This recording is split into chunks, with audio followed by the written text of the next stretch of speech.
वृद्धावस्था के कारण उसका रूप बिगड़ गया, बुद्धि कमजोर हो गई, शरीर रोगी हो गया, अग्नि मंद पड़ गई, पुरुषार्थ और भोजन दोनों कम हो गए, बस घोर चिंता। अब पता ही नहीं चल रहा, सोच निकल गई, पड़ा है उसी गंदगी में। जब वो रो रो के कहता है ऐसा, पीटते हैं घर वाले, हमने देखा, पीटते हैं, पड़े पड़े हकता है, भरपूर भोजन नहीं देते, हगेगा कौन, फेंकेगा इसका। कैसी दुर्गति होती है। इसमें जो शब्द लिखा है, आस्तेव मत्योपन्यस्तम गृहपाल इवाहरन, गृहपाल कहते कुत्ते को, कुत्ते की भांति वो सबके अपमान सहता रहता है और रूखे सूखे टुकड़े खाकर जीवन निर्वाह करता है, फिर भी उसे भगवान की याद नहीं आती। मृत्यु का समय जब निकट आता है तो वायु उत्क्रमण से इसकी पुतलियां चढ़ जाती हैं, श्वास प्रश्वास की नलिकाओं में वायु आना जाना रुक जाता है, कफ भर जाता है। अब इसे श्वास लेने में भयानक कष्ट होता है, कंठ में घुरघुराहट, पर उसका मोह उन्हीं अपने बच्चे, परिवार, घर, शब्द, ये सब छूट जाएगा। बड़ी दुर्गति है। अंतिम समय क्या सोच रहा है, ये पत्नी छूट जाएगी, बेटे छूट जाए, और बेटों ने क्या उनके साथ व्यवहार किया, ये मोह है, ये मेरा कमाया हुआ मकान कैसे छोड़ सकता हूं, तो छिपकली बन के आना, इसी मकान में रेंगना। पक्का आपका अंतिम फाइनल आपका चिंतन होता है, आपका चिंतन वही बनेगा जो जीवन भर आपने किया, उसके परिणाम में बंधु बांधव आकर घेर लेते और मनाने लगते हैं कि अब जल्दी मर जाए, भगवान उठा लें इसे।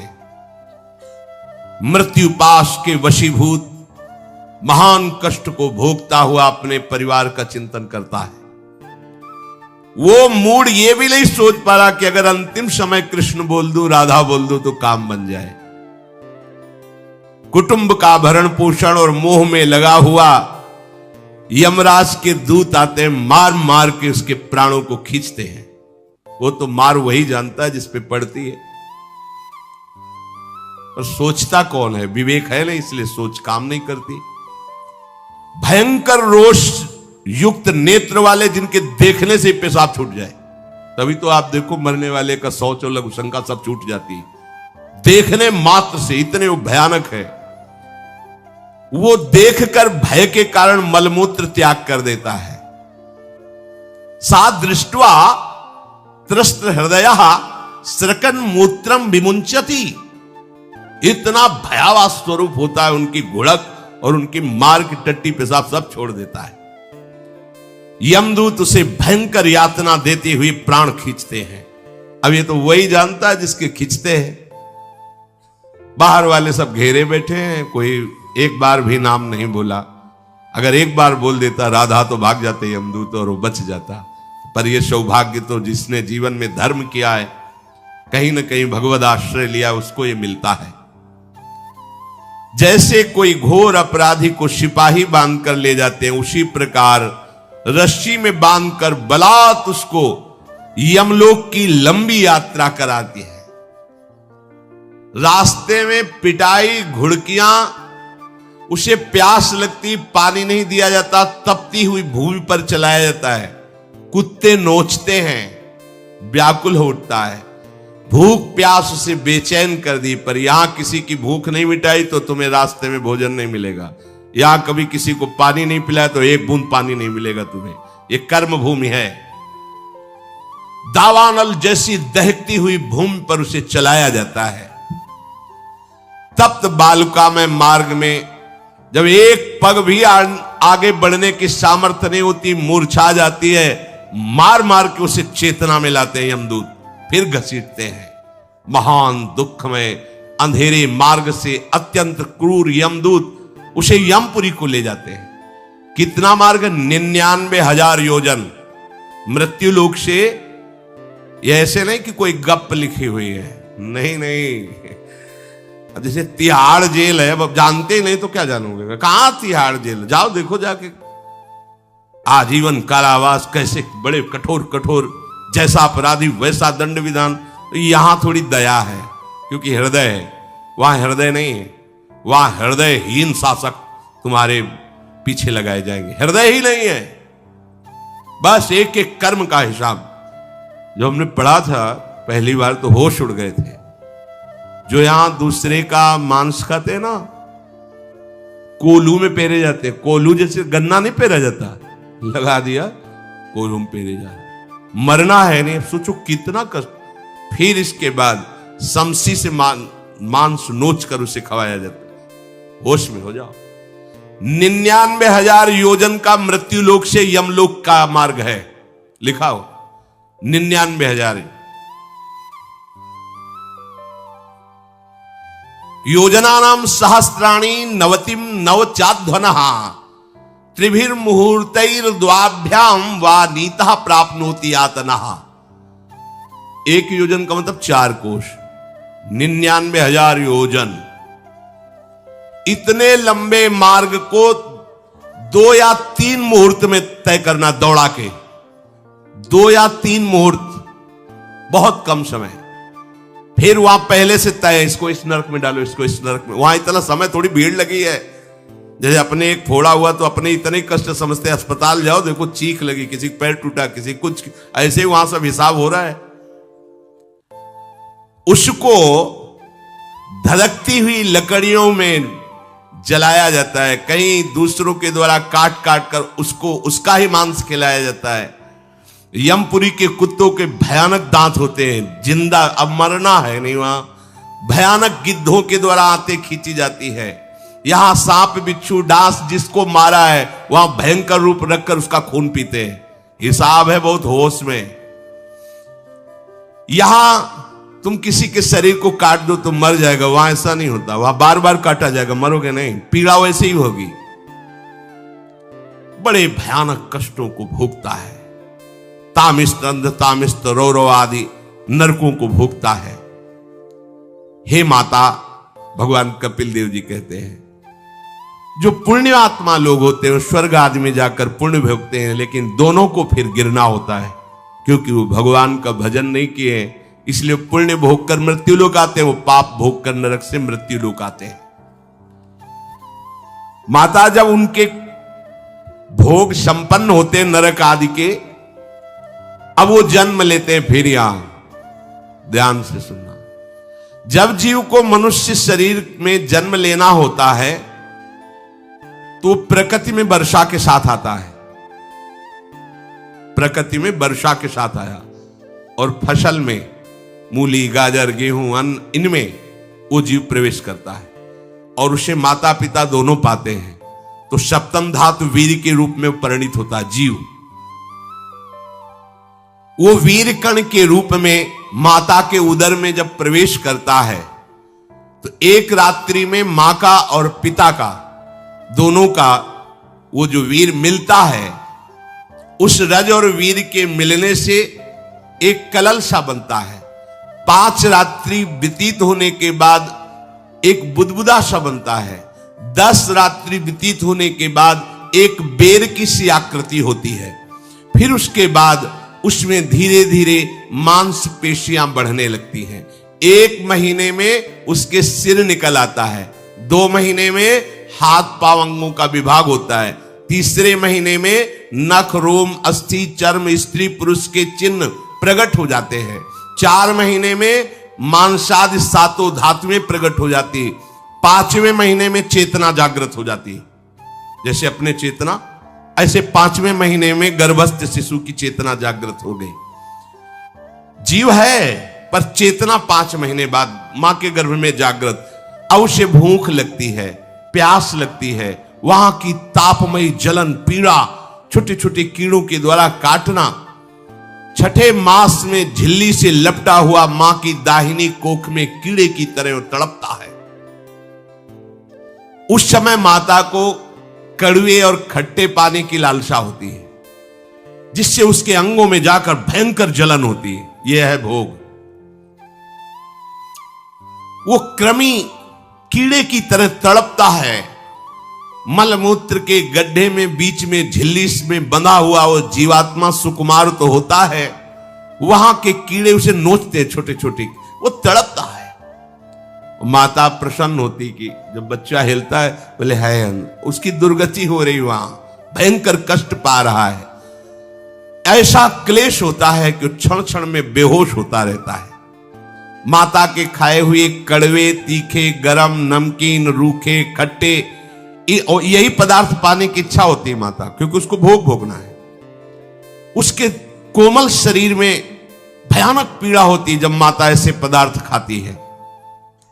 गर्भाशय की झिल्ली में लिपटा हुआ, आंतों और मलमूत्र से घिरा हुआ सिर, पेट की और पीठ और गर्दन एक कुंडलाकार ऐसे कंकण जैसा, ऐसी आकृति गर्भस्थ शिशु की होती है।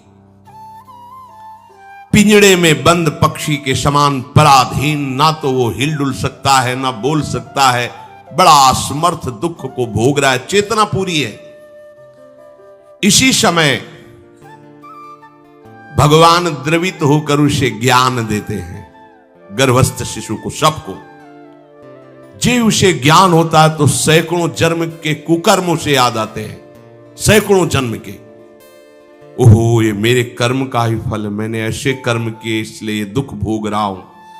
बेचैन हो जाता है, कैसे निपट पाऊंगा, सैकड़ों जन्म के कर्म जमा है।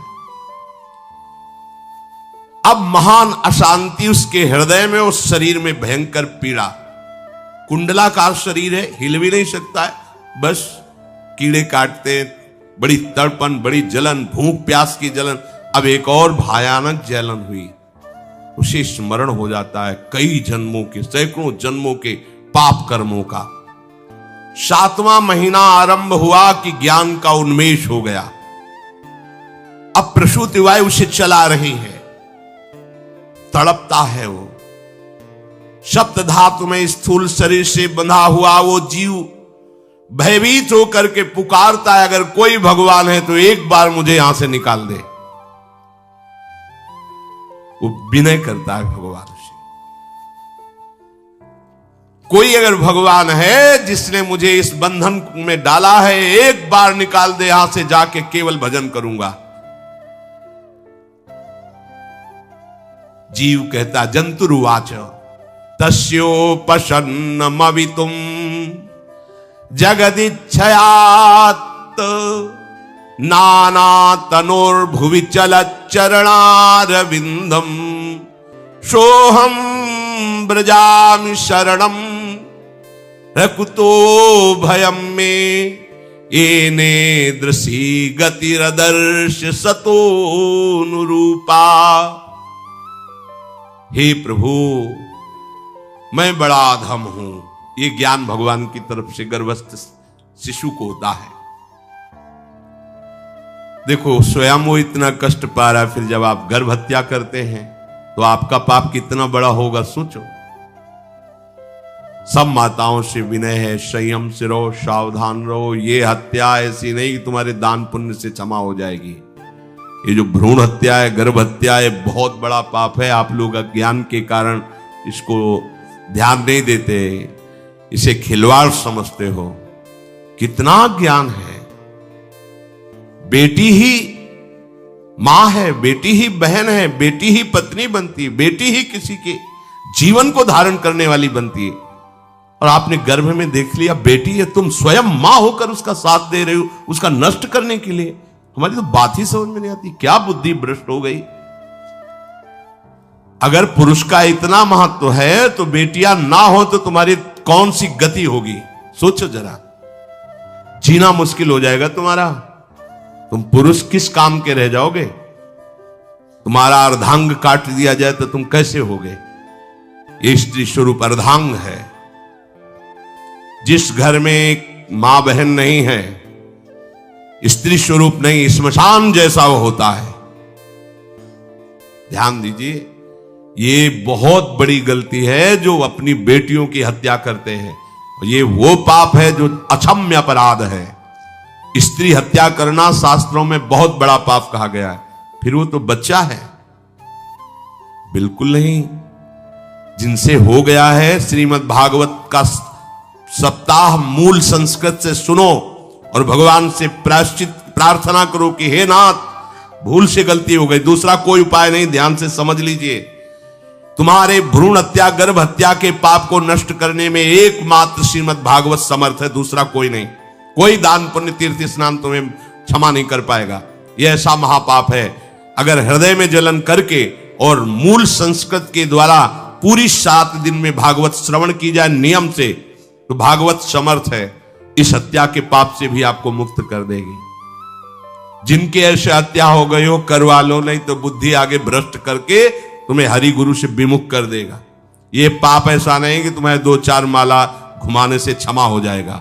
ये महत अपराध है। सबकी समझ में नहीं आता, समझ जाओ, नहीं तो आप जहां भी हो वहीं से भ्रष्ट कर देगा। ये अपराध नष्ट नहीं होगा, श्रीमद् भागवत की कृपा से नष्ट हो जाएगा। यह हमें बहुत विश्वास है। श्रीमद् भागवत सप्ताहिकी यह है ही महामहिम।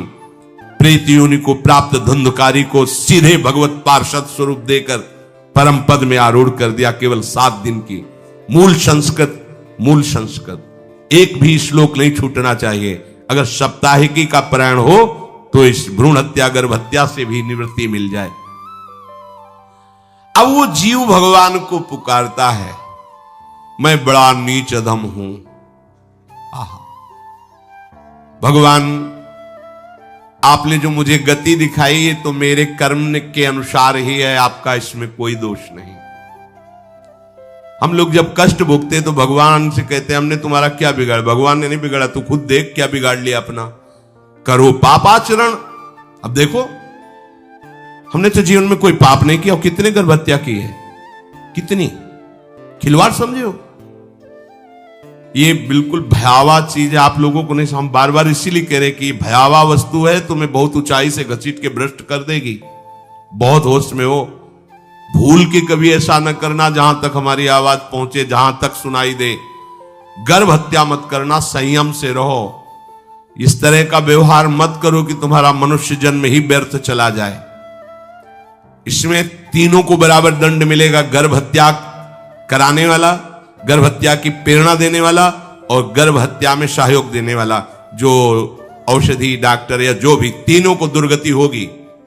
माता, पिता, प्रेरक और कर्ता।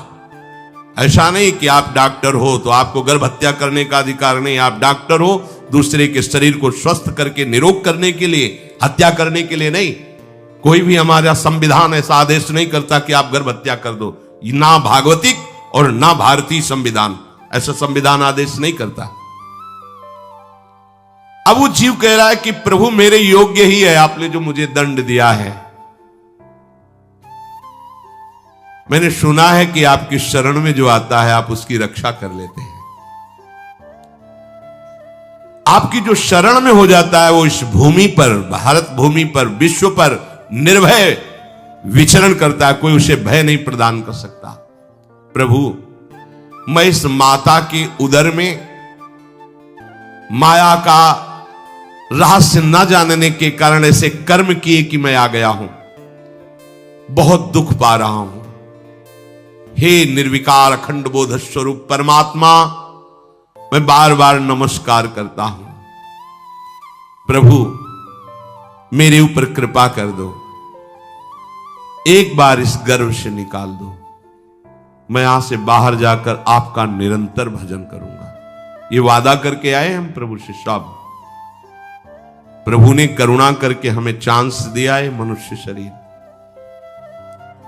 प्रभु, मैं बहुत जन्मों से इस समय स्मृति आ रही देख रहा हूं, कर्मों में भटकता रहा आपसे विमुख होकर के। ये जो मुझे अभी ज्ञान हो रहा है केवल आपकी कृपा से तत्कालिक है। तत्कालिक, एक तत्कालिक वैराग्य होता है। जैसे कथा सुनियो, मन में आया कि अब तो भजन ही करना है। ये तत्कालिक है, स्थायी नहीं है। इसे स्थायी बनाओ। प्रभु, आप अंतर्यामी हो, आप सब कुछ जान रहे हो। तीनों तापों की शांति के लिए भक्तजन आपका भजन करते हैं। मैं देहधारी होकर जीव माता के उदर में मलमूत्र से रुधिर की झिल्ली में फंसा हुआ माता की जठराग्नि के ताप से जल रहा हूं। प्रभु, एक एक क्षण में यहां विकल होकर केवल इंतजार कर रहा हूं कि किस समय मुझे यहां से निकाला जाएगा। दीन बंधु, यहां से कब मैं निकलूंगा। स्वामिन, आप बड़े दयालु हो, आप जैसे उदार प्रभु ने मुझ गर्भस्थ शिशु को ये ज्ञान दिया। हे दीन बंधु, आप अपनी कृपा से प्रसन्न हो जाइए। प्रभु एक बार निकाल दीजिए, मैं ऐसा भजन करूंगा कि दोबारा संसार के दुख में नहीं आऊंगा। कपिल भगवान कहते हैं, हे माता, वो गर्भस्थ बालक शिशु भगवान से प्रार्थना करता है, भगवान का आदेश होता है, तत्काल प्रसव वायु धक्का मारती है। जे ही प्रसव वायु धक्का मारती तो उसको ऐसा भयंकर कष्ट होता है, जैसा पीछे लिखा है कि जैसे जिंदा किसी की चमड़ी उतारी जाए, ऐसा मां के गर्भ से निकलते समय उसे कष्ट होता है। वो अत्यंत कष्ट से व्याकुल होता है। उसी समय उसका वो ज्ञान नष्ट हो जाता है जो भगवान ने दिया था। उस समय उसकी श्वास की गति रुक जाती, जैसे किसी का गला दबा दिया जाए तो कैसा लगेगा। ऐसे ही पूरी की पूरी भागवती की स्मृति नष्ट हो गई। होश आया तब देखा कि वो बाहर पड़ा हुआ है, माता के उस मलमूत्र में सना हुआ बिष्ठे की कीड़े की तरह। गर्भवास में जो दिव्य ज्ञान प्रकट हुआ था भगवान की कृपा से, वो सब नष्ट हो गया। भूमि परत भा ढाबर पानी, तिम जीवे माया लपटानी।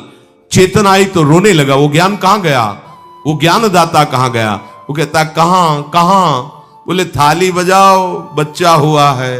और वो तो रो रहा है कि कहां, वो ज्ञान कहां गया जिसके बल से मैं कह रहा था कि बाहर निकाल दो, मैं आपका भजन करूंगा। सब खत्म ज्ञान। जो लोग उसका अभिप्राय नहीं समझते, वो उत्सव मनाते हैं। बालक हुआ है, वो रो रहा है, वो कहां गया ज्ञान? कहां कहां कहां? छोटा बालक यही रोक कहता कहां? अभी जो ज्ञान उत्पन्न हुआ था, जो अभी भगवान का बोध हुआ था, वो कहां गया? कहां गया? घर परिवार के लोग उसका पालन पोषण करते रहते हैं, उसमें कोई निषेध करने की शक्ति नहीं हो रही। मच्छर काट रहा है, दुख हो रहा है, हटा नहीं सकता बालक। उस जीव को शिशु अवस्था में जब कपड़ों पे लिपेट कर ऐसे लिटाया जाता है तो इतना कोमल त्वचा होती कि कपड़े भी उसको, जैसे खुजलाहट है, पीड़ा है या जलन है, बिल्कुल कोमल त्वचा होती, कुछ नहीं कर सकता हो, पर रो सकता है। ना खुजलाने की, ना करवट बदलने की, ना उठने की कोई सामर्थ्य नहीं। बड़ा कष्ट पाता है बाल्यावस्था में, क्योंकि त्वचा बड़ी कोमल होती, दास मच्छर आदि जीव उसको काटते हैं। गर्भावस्था का कोई ज्ञान नहीं रहा, सिर्फ रोना ही रोना रह रहा। इस प्रकार उसकी बाल्यावस्था कटी, कौमार अवस्था आई, पौगंड अवस्था, इनमें वो खिलवाड़ में फंस गया। जैसे जैसे बड़ा होता जाता, चेतना, गुनगुना, ये कार, ये प्लास्टिक के ऐसे उनमें मगन है। देखो ना छोटे बच्चों को, अज्ञानवश इसकी ये अवस्था कट गई। बड़े भाग्यशाली ऐसे भी बच्चे हैं जो तुतला के बोलते, उनकी मैया कहती राधा बोलो, राधा। देखो ये सौभाग्य। प्रणाम है उन माताओं को जो अपने बच्चों को भगवान नाम बुलाती हैं कि आप बोलो, श्री हरिवंश बोलो, राधे राधे बोलो। धीरे धीरे उसकी युवा अवस्था पहुंची। इस समय उसके अंदर एक भूत सवार होता है। जवानी का भूत है, ये सबके सवार होता है। अगर मंत्र चल रहा है तो भूत नहीं चढ़ेगा, नाम चल रहा है तो भूत नहीं चढ़ेगा, नहीं तो भूत चढ़ जाता है। ये कुछ भी करवा सकता है भूत, भूत ही तो है ना। वैसे ही पंचभूत लिपट गए, ये ऊपर से जवानी का और भूत सवार हुआ तो जौवन ज्वर के ही नहीं बलकावा। जवानी में कोई भी ऐसा अपराध नहीं जो हो ना जाए। बड़ा भयानक इसमें स्वरूप होता है। इसमें केवल भोग, केवल भोग, एक ही दृष्टि रहती है, भोग भोगना। अज्ञानवश जब भोगों की प्राप्ति में बाधा पड़ती तो भयंकर वो क्रोध करता है, शोकाकुल होकर हिंसा कर बैठता है। जैसी घटनाएं सुनने को मिलती हैं, राक्षसी घटनाएं, ये भूत है जवानी का। जहां कामना में बाधा पहुंची, क्रोध में वो समझ नहीं पाता कि मेरे जैसा ही प्रिय शरीर उसका है जो मैं वर्ताव कर रहा हूं। जैसे जैसे देह बढ़ता जाता है, पुष्ट होता जाता है, वैसे वैसे भोग वासना और अभिमान बढ़ता जाता है। वो काम परवश होकर अपना नाश करना शुरू कर देता है। यौवन, वो फिर खोटी बुद्धि वाला वैसे ही पाप करने लगता है जिन पापों के कारण उसकी दुर्गति हुई थी, नरक आदि की, और मां के गर्भ में आया था।